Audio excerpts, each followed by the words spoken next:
తన స్థూల దేహాన్ని కనుక విచారిస్తే పంచభూతాన్ని విచారించినట్టే. తన ఇంద్రియాలన్నీ కూడా సూక్ష్మభూతాల వల్ల ఏర్పడ్డాయి. సూక్ష్మభూతాల వల్ల ఏర్పడినటువంటి ఇంద్రియాల యొక్క ధర్మాన్ని కనుక తను విచారిస్తే, తన యందు విచారిస్తే బ్రహ్మాండమందు ఉన్నటువంటి సూక్ష్మాన్ని, బ్రహ్మాండమందు ఉన్నటువంటి సూక్ష్మభూతాలని విచారించినట్టే. కనుక బయట విచారించడం మొదలు పెడితే మనకి పరిమితత్వ భావన కర్మవాసన వల్ల ఏర్పడింది కాబట్టి మనము మన పరిమితత్వ పరిధిలోనే చూడగలం, కానీ ఆ పరిమితత్వాన్ని దాటి చూడటం ఈ అనంతమైనటువంటి బ్రహ్మాండంలో అసాధ్యం. కనుక ఈ బ్రహ్మాండాన్ని మనం విచారించాలంటే బ్రహ్మాండం యొక్క తత్వాన్ని విచారించాలి. బ్రహ్మాండం యొక్క తత్వము పిండాండంలో మీ దేహంలోనే ఉన్నది కనుక మీ దేహాన్ని విచారిస్తే బ్రహ్మాండాన్ని విచారించినట్టే. ఆ ఆత్మ యొక్క ప్రకాశం నీ దేహంలోనే ఉంది కాబట్టి నీ దేహంలో నీ దేహాన్ని, నీ ఇంద్రియాన్ని, నీ యొక్క అనుభవాన్ని ఏదైతే ప్రకాశింపజేస్తుందో అటువంటి ప్రకాశింపజేసే ఆత్మ విచారణ కనుక చేస్తే, ఆ ఆత్మని కనుక మీరు తత్వ విచారణ ద్వారా పట్టుకుంటే సర్వవ్యాపక జగత్ ప్రకాశం అయినటువంటి చైతన్యాన్ని, పరమాత్మని కూడా మీరు గ్రహించగలరు. కనుక బయట విచారణ మీరు కొంత దూరం పోయి నీ పరిమితత్వం వల్ల ఆగిపోయే అవకాశం ఉన్నది. కాబట్టి మిమ్మల్ని మీరే విచారించుకొని తత్వరూపేణ ఇక్కడ ఉన్నదే అక్కడ ఉన్నది అనుకొని, పిండాండంలో ఉన్నదే బ్రహ్మాండంలో ఉందనుకొని చేయటం ద్వారా మనము బ్రహ్మము కాని దాన్ని, భ్రాంతి కొలిపేటువంటి దాన్ని లేనిదిగా, మిథ్యగా నిర్ణయం చేయగలం. ఏదైతే అన్నిటికీ ఆధారంగా ఉన్నదో, ఏదైతే అన్నిటికీ అధిష్టానం ఉందో, దేనికైతే కర్తృత్వ భోక్తృత్వాలు లేవు, ఈ మిథ్యలో ఉన్నటువంటి కర్తృత్వ భోక్తృత్వాలు జీవుడు అందరినీ సుఖదుఖాలకు నెట్టేస్తున్నటువంటివి ఏవైతే ఉన్నాయో అక్కడ అధిష్టానికి అవి లేవు. కాబట్టి అయినప్పటికీ అవి ఉండబట్టి అన్నీ జరుగుతున్నాయి. కాబట్టి ఆ విధానం ఎలాగో తెలుసుకునేటట్లయితే మనము సత్యంలో స్థిరం కావచ్చు, సత్యంలో ప్రతిష్టాపితం కావచ్చు.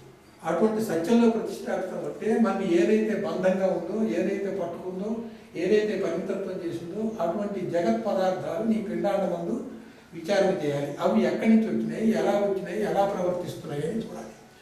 అటువంటి చూడటానికే మనం పిండాండ పంచీకరణ తెలుసుకుంటున్నాం. ఇప్పుడు మనకి ఆత్మ నుండి ప్రకాశం తెలిసింది, ప్రకాశం నుంచి మహత్తు తెలిసింది, విశ్వ ప్రాణశక్తి తెలిసింది, మహదాంకారంలో ఉన్నటువంటి జీవ చైతన్యం తెలిసింది. జీవ చైతన్యం ద్వారా తమస్సు అనేటువంటిది తన్మాత్ర రూపంలో తెలిసింది. ఆ తమస్సే ప్రపంచంగా ఆవిర్భవించినటువంటి జగత్తుని పంచీకరణగా స్థూల భూతాల వరకు తెలుసుకున్నాము, సూక్ష్మభూతాలు కూడా తెలుసుకున్నాం. ఇప్పుడు ఆ సూక్ష్మాకాశం రెండు భాగములై అర్ధభాగము జ్ఞానము జ్ఞాతకు గోళకమైంది. ఇక్కడ గోళకము అంటే అర్థం ఏంటంటే మన శరీరంలో విచారణ చేస్తున్నామని చెప్పాం కదా, మన శరీరంలో ఇంద్రియాలు ఎక్కడైతే ఉన్నాయో ఆ ఇంద్రియాలు ఏర్పాటు జరిగినటువంటి స్థానాన్ని గోళకం అంటారు. కన్ను ఏర్పాటైనటువంటి స్థానాన్ని కన్నుకి గోళకం అంటారు. మనస్సు ఏర్పాటైనటువంటి స్థానాన్ని మనస్సుకి గోళకం అంటారు. ఆ విధంగా మీ ఇంద్రియాలు ఏ స్థానంలో ఉండి బయటికి పనిచేస్తున్నాయో ఆ స్థానాల పేరు గోళకాలు.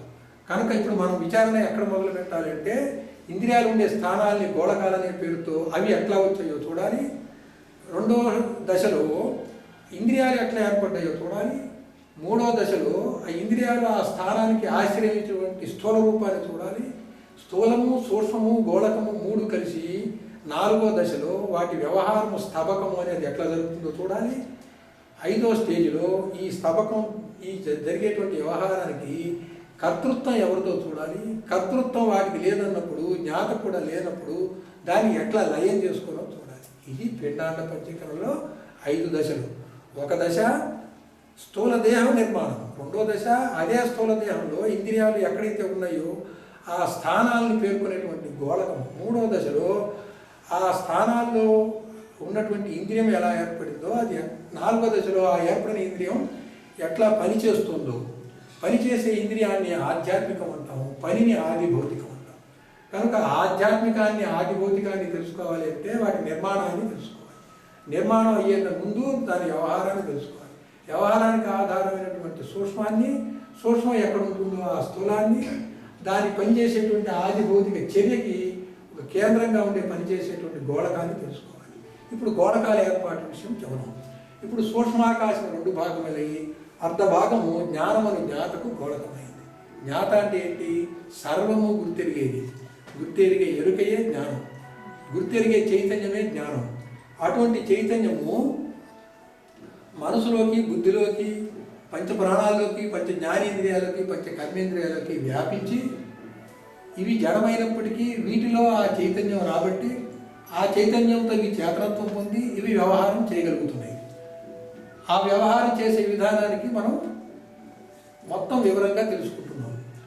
ఇప్పుడు రెండవ అర్ధ భాగం 4 పరకలి ఈ సూక్ష్మాకాశం.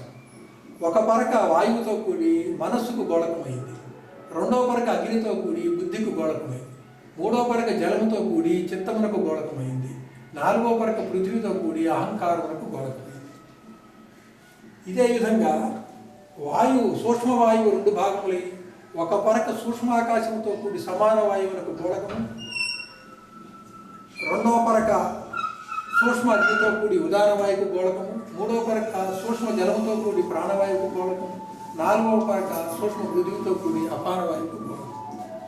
అర్ధ భాగమేమో వ్యానవాయువునకు గోళకం. సూక్ష్మ అగ్ని 2 భాగములై అర్ధ భాగము చక్షువునకు గోళకం. రెండవ అర్ధ భాగము 4 పరకలై ఒక అర్ధ భాగము ఒక పరక సూక్ష్మాకాశంతో కూడి శ్రోత్ర ఇంద్రియమునకు గోళకం. రెండవ అర్ధ భాగము వాయువుతో, రెండవ పరక వాయువుతో కూడి త్వక్కునకు గోళకము, మూడవ పరక జలముతో కూడి స్థుహకు గోళకము, నాలుగవ పరక సూక్ష్మ పృథ్వీతో కూడి గ్రాణేంద్రియములకు గోళకమైంది. అదేవిధంగా సూక్ష్మ జలము 2 భాగములై అర్ధ భాగము రసమునకు గోళకమైంది. ఈ శబ్దస్పర్శ రూప రసగంధాలన్నీ విషయాలు. ఆ విషయాలు నేను లోపల నుండి ప్రభావితం చేస్తాయి కాబట్టి వాటిని విషయేంద్రియాలు అన్నాము. కనుక ఈ అర్ధభాగము రసమునకు గోళకమైంది. సూక్ష్మజలము సూక్ష్మ ఆకాశంతో కూడి శబ్దమునకు గోళకము, సూక్ష్మజలము సూక్ష్మ వాయువుతో కూడి స్పర్శకు గోళకము, మూడవ పరక సూక్ష్మ అగ్నితో కూడి రూపమునకు గోళకము, సూక్ష్మ జలము యొక్క 4వ పరక సూక్ష్మ పృథ్వీతో కూడి గంధమునకు గోళకమైంది. అదే మాదిరిగా సూక్ష్మ పృథ్వీ 2 భాగములై అర్ధ భాగము పాయురింద్రియమునకు గోళకమైంది.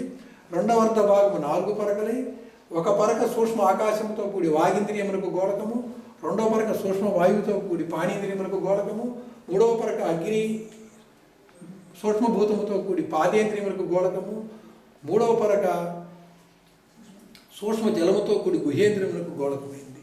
ఈ విధంగా 25 గోళకాలు తయారైనవి, 25 స్థానాలు తయారైనవి. నీ స్థూల దేహము పంచభూతాలతో సప్తధాతువులతో ఏర్పడింది. అటువంటి ఏర్పడినటువంటి నీ మానవ దేహంలో ఈ 25 తత్వాలు పనిచేయడానికి 25 స్థానాలు ఏర్పడ్డాయి. ఇప్పుడు 25 తత్వాలు సూక్ష్మంగా ఎలా పనిచేస్తాయి? సూక్ష్మంగా అంటే సదాశివ ప్రత్యేగాత్మ ప్రకాశము శబ్ద తన్మాత్రతో కూడి జ్ఞానమును జ్ఞాత అయింది. ఇది సూక్ష్మం, ఇతను ఎరుగుతాడు. సదాశివ ప్రత్యేగాత్మ ప్రకాశము స్పర్శ తన్మాత్రతో కూడి మనస్సు అయింది, మనస్సు అనేటువంటి అంతరింద్రియం అయింది. సదాశివ ప్రత్యేగాత్మ ప్రకాశము రూప తన్మాత్రతో కూడి బుద్ధి ఇంద్రియమైంది. సదాశివ ప్రత్యేగాత్మ ప్రకాశము రస తన్మాత్రతో కూడి చిత్తము అనేటువంటి ఇంద్రియంగా తయారైంది. సదాశివ ప్రత్యేగాత్మ ప్రకాశము గంధ తన్మాత్రతో కూడి అహంకారం అని అయింది. మళ్ళీ రెండవదైనటువంటి ప్రకాశము ఈశ్వర ప్రత్యేగాత్మ ప్రకాశము శబ్ద తన్మాత్రతో కూడి సమాన వాయువు అయింది. ఈశ్వర ప్రత్యేగాత్మ ప్రకాశము స్పర్శ తన్మాత్రతో కూడి వ్యానవాయువు అయింది. ఈశ్వర ప్రత్యేగాత్మ ప్రకాశము రూప తన్మాత్రతో కూడి ఉదాన వాయువు అయింది. ఈశ్వర ప్రత్యేగాత్మ ప్రకాశము రస తన్మాత్రతో కూడి ప్రాణవాయువు అయింది. ఈశ్వర ప్రత్యేగాత్మ ప్రకాశము గంధ తన్మాత్రతో కూడి అపాన వాయువు అయింది. ఇప్పుడు మళ్ళీ పైకి వెళ్తే జ్ఞానము, మనసు, బుద్ధి, చిత్తము, అహంకారము ఆధ్యాత్మికములు. మన దేహంలో ఇవి పని చేస్తున్నాయి కాబట్టి ఇవి ఆధ్యాత్మికాలు. అట్లాగే సమాన వాయువు, వ్యానవాయువు, ఉదాన వాయువు, ప్రాణవాయువు, అపాన వాయువు అనేటువంటి ఈ పంచప్రాణములు ఆధ్యాత్మికములు. అదే మాదిరిగా రుద్ర ప్రత్యేగాత్మ ప్రకాశము శబ్ద తన్మాత్రతో కూడి శ్రోత్రేంద్రియమైంది. రుద్ర ప్రత్యేగాత్మ ప్రకాశము స్పర్శ తన్మాత్రతో కూడి త్వగేంద్రియమైంది. రుద్ర ప్రత్యేగాత్మ ప్రకాశము రూప తన్మాత్రతో కూడి చక్షుంద్రియమైంది. రుద్ర ప్రత్యేగాత్మ ప్రకాశము రస తన్మాత్రతో కూడి జీవేంద్రియమైంది. రుద్ర ప్రత్యేగాత్మ ప్రకాశము గంధ తన్మాత్రతో కూడి ఘ్రాణేంద్రియమైంది. ఈ శ్రోత్రము, త్వక్కు, చక్షువు, జిహ్వ, ఘ్రాణము అనేటువంటి ఇంద్రియాలు జ్ఞానేంద్రియాలు. ఈ 5 ఈ జ్ఞానేంద్రియాలు మన దేహంలో ఆధ్యాత్మికాలు. అదే మాదిరిగా విష్ణు ప్రత్యేగాత్మ ప్రకాశము శబ్ద తన్మాత్రతో కూడి శబ్దం అనే విషయం అయింది. విష్ణు ప్రత్యేగాత్మ ప్రకాశము స్పర్శ అనేటువంటి తన్మాత్రతో కూడి స్పర్శ అనే విషయం అయింది. విష్ణు ప్రత్యేగాత్మ ప్రకాశము రూప తన్మాత్రతో కూడి రూపం అనే విషయం అయింది. విష్ణు ప్రత్యేగాత్మ ప్రకాశము రస తన్మాత్రతో కూడి రస విషయమైంది. విష్ణు ప్రత్యేగాత్మ ప్రకాశము గంధ తన్మాత్రతో కూడి గంధ విషయమైంది. ఇవన్నీ విషయేంద్రియాలు. ఈ 5 ఆధ్యాత్మికములు. బ్రహ్మ ప్రత్యేగాత్మ ప్రకాశము శబ్ద తన్మాత్రతో కూడి వాగీంద్రియమైంది. బ్రహ్మ ప్రత్యేగాత్మ ప్రకాశము స్పర్శ తన్మాత్రతో కూడి పాణీంద్రియమైంది. బ్రహ్మ ప్రత్యేగాత్మ ప్రకాశము రూప తన్మాత్రతో కూడి పాదేంద్రియమైంది. బ్రహ్మ ప్రత్యేగాత్మ ప్రకాశము రస తన్మాత్రతో కూడి గుహేంద్రియమైంది. బ్రహ్మ ప్రత్యేగాత్మ ప్రకాశము గంధ తన్మాత్రతో కూడి పాయిరేంద్రియమైంది. ఈ 5 ఆధ్యాత్మికములు పంచ కర్మేంద్రియములు. వీటి వ్యవహారం ఎలా జరుగుతున్నాయంటే, జ్ఞానమును జ్ఞాత సమాన వాయువుతో కూడి శ్రోత్రేంద్రియము ద్వారా శబ్దమును వినుచు వాగేంద్రియముతో వచనము చేయుచున్నాడు. జ్ఞానమును జ్ఞాత మనోరూపుడై వ్యానవాయువుతో కూడి త్వగింద్రియము ద్వారా స్పర్శ నెరుగుచు పాణీంద్రియముతో దాన ప్రతిగ్రహము చేయుచున్నాడు. జ్ఞానమును జ్ఞాత బుద్ధిరూపుడై ఉదానవాయువుతో చక్షురింద్రియము ద్వారా రూపములను వర్ణములను ఎరుగుచూ పాదేంద్రియముతో గమనాగమనములు చేయుచున్నాడు. జ్ఞానమును జ్ఞాత చిత్తరూపుడై ప్రాణవాయువుతో కూడి జివేంద్రియము ద్వారా రసమును గుర్తెరుగుచూ గుహేంద్రియముతో ఆనందించుతున్నాడు. జ్ఞానమును జ్ఞాత అహంకార రూపుడై అపానవాయువుతో కూడి ఘ్రాణేంద్రియము ద్వారా గంధములను ఎరుగుచూ పాయురింద్రియముతో విసర్జన చేయుచున్నాడు. ఈ రకంగా ఈ ఆధ్యాత్మికాలన్నీ ఈ స్తబకం అనే పేరుతో ఈ మాదిరిగా వ్యవహారం చేస్తూ ఉన్నాయి. ఇప్పుడు కర్తృత్వం ఎవరిది? కర్తృత్వము మనసు తనంతా తను పనిచేస్తుందా? బుద్ధి తనంతా పనిచేస్తుందా? చిత్తము తనంతా తను పనిచేస్తుందా? అసలు ఈ అంతరేంద్రియాలతోనే మొదలవుతోంది స్తబకం. జ్ఞానమును జ్ఞాత మనోరూపుడు, బుద్ధిరూపుడు, చిత్తరూపుడు, అహంకార రూపుడు అవడంతో చిక్కొచ్చింది. ఈ అంతఃకరణ చతుష్టయంతో ఈ జ్ఞాత తాదాత్మ్యత చెందుతూ ఉన్నాడు. ఈ తాదాత్మ్యత చెందడమే అవిద్య. జ్ఞాతగా ఉంటే అవిద్య లేదు. జ్ఞాతగా ఉన్నవాడు మాయకు వశుడవడు. జ్ఞాత అంతఃకరణ చతుష్టయానికి తాదాత్మ్యత చెందాడు కాబట్టి ఇతడు అవిద్యాదోషంతో పాపపుణ్య కర్మలు చేస్తూ పునర్జన్మ చక్రంలో తిరుగుతున్నాడు. కనుక ఈ జ్ఞాత దీంతో తాదాత్మ్యం చెందకపోతే, జ్ఞాత మనోరూపుడు కాకపోతే మనస్సు జడము, మనస్సు సంకల్పము చెయ్యలేదు. బుద్ధి జడము, బుద్ధి నిశ్చయాలు చెయ్యలేదు. చిత్తము చింతన చెయ్యలేదు. అహంకారము నేను నాది అని అభిమానించడం చెయ్యలేదు. దానికి ఆ సత్తా లేదు. ఆ సత్తా అంతా జ్ఞాత యొక్క శక్తి, జ్ఞాత యొక్క సత్తా, జ్ఞాత యొక్క ఎరుక, వీటికి చేతనత్వం ఇస్తేనే చేస్తుంది. వాటికి స్వయం చేతనత్వం లేదు.